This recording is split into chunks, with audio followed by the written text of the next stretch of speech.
Youssef Chahine, bonsoir. Vous voudriez qu'on retienne quoi de ce film? Un film d'amour ou un film politique? Mais les deux se valent et les deux se continuent. Il n'y a pas de chose qui ne soit pas politique. L'amour est politique, rentrer dans la salle de bain est politique, tout est politique. Mais là, vous dénoncez la mondialisation, c'est-à-dire vous attaquez plutôt l'argent, le libéralisme, les Américains, et puis vous dénoncez l'intégrisme. Et finalement, ce qui m'a surpris dans votre film, c'est que ça se termine mal. C'est une tragédie. Pourquoi? C'est plutôt un avertissement. Ça veut dire, si vraiment vous pensez aux jeunes et vous pensez à l'avenir, attention, vous ne devez pas continuer à faire ça. Moi, j'ai pas de haine contre les Américains, ils ont été mes profs. Mais oui, mais vous avez une haine contre les intégristes.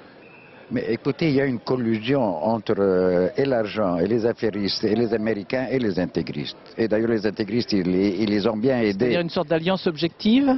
Oui, certainement, sans le moindre doute.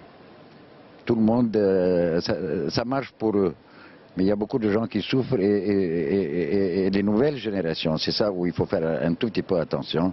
Non, ce que vous dites, votre philosophie, votre économie, votre mondialisation, c'est pas très vrai, c'est pas très juste.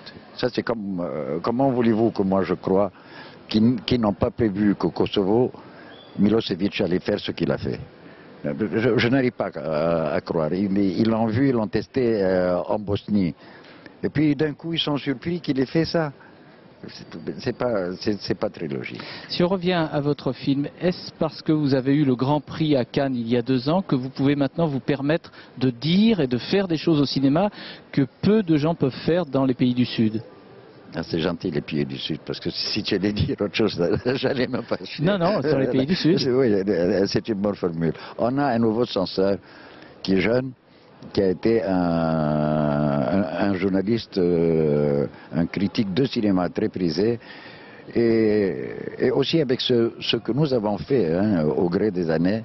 Oui, c'est le 33e film, ça. Oui, et 50 ans. Aujourd'hui, je fête mes 50 ans de cinéma. Ouais.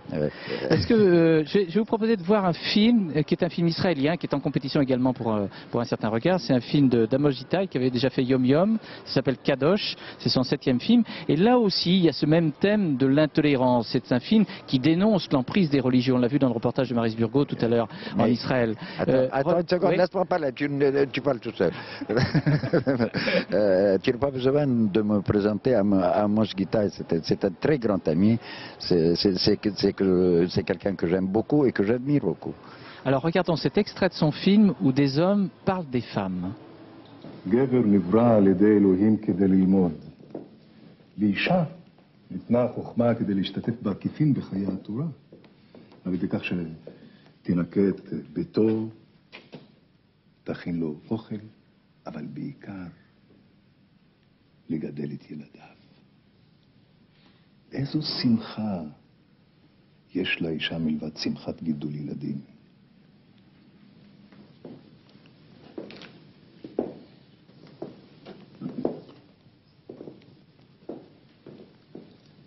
תבין, מאיר, זה הכוח שלנו.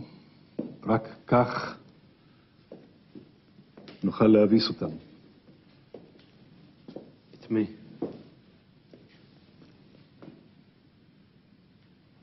את האחרים? את האפיקורסים? את הכופרים ששולטים במדינה הזאת? Un film d'actualité qu'on va revoir tout à l'heure. Télérama dit de Youssef Chahine, il est roué comme un singe et il est sérieux comme un artisan. Qu'est-ce qu'il faut retenir de Youssef Chahine? Croire Télérama, il y a tous les deux. C'est une bonne définition? J'aime beaucoup. Bon. Merci beaucoup d'avoir participé à ce journal. Je vais maintenant aller